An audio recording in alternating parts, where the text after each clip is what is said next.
Hi there, folks. It's Mandy from Kemp Freehold. That nasty comment you saw before I started getting on here, I just wanted to have a little chat about it. I was going to block out the name, but I was like, if you're willing to show your rear end in public, I'm going to show your face. So, there you have it. It was a little rude. Apparently they hadn't seen my other videos, and that's what I said, that, clearly I hadn't seen my other videos, and I didn't know what you could do with 20 minutes a day, because really doing these videos is just me videoing stuff I do anyway. So anyway, but let's talk about second incomes and what they cost. I actually got a little fired up, and I did some math. I don't like to do math, but here we are, mathing. So I looked up what and see, my daughter helped me. She colored on there for me. I looked up what I would make if I went back to teaching, which I'm never going to do. But if I did, in this area, I could make $56,620 a year.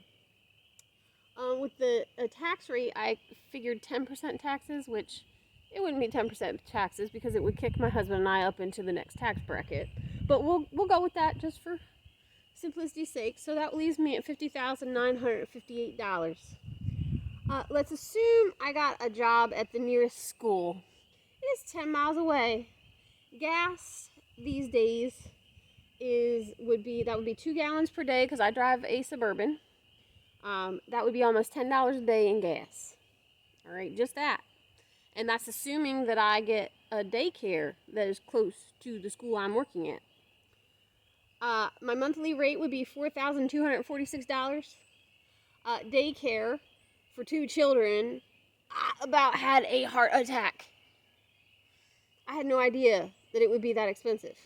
It would be $2,564 for my 2 children who are not of school age.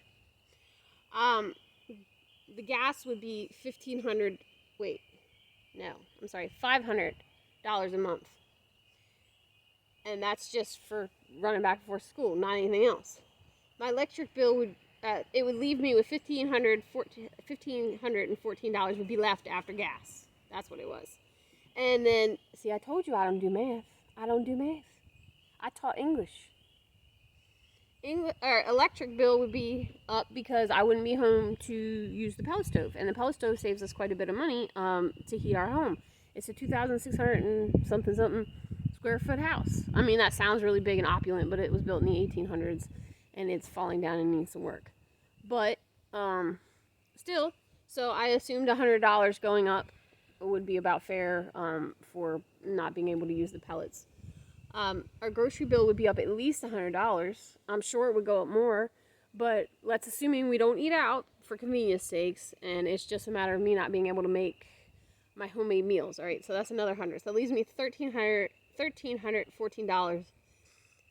After school care would be $1,952 because if you ever taught school, you know you're not leaving out of there at exactly the right time to go pick up your kids, so you're going to have to pay for after school care. I looked up the statistics on that. That said for 2 of them it would be $1,952 a month. I don't know if that's accurate enough, but that's what care.com said the average cost of after school care would be. So after all of that, I'm in the hole $638 that I'm paying. Now that's assuming that I would put my kids in public school. I wouldn't. That's why we homeschool. So I would be paying for the privilege $3.98 every day to go to work. I work a lot. Thank you very much.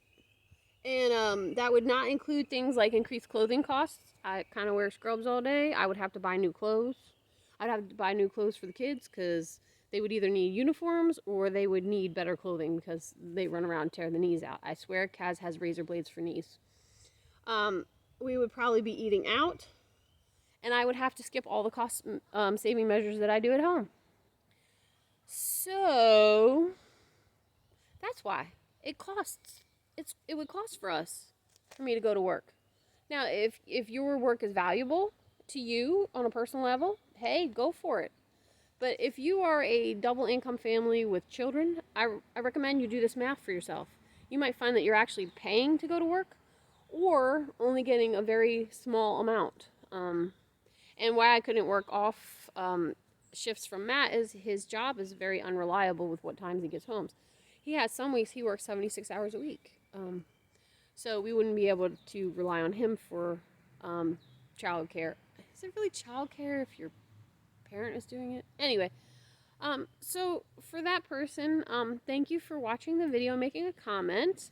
I hope you can go look at my other videos and maybe see that we're not mooches. We actually just fell into unfortunate circumstances. And I would hope that people would try to be a little less judgy. I mean, it's okay to be a little judgmental, but for heaven's sakes, get the whole story first.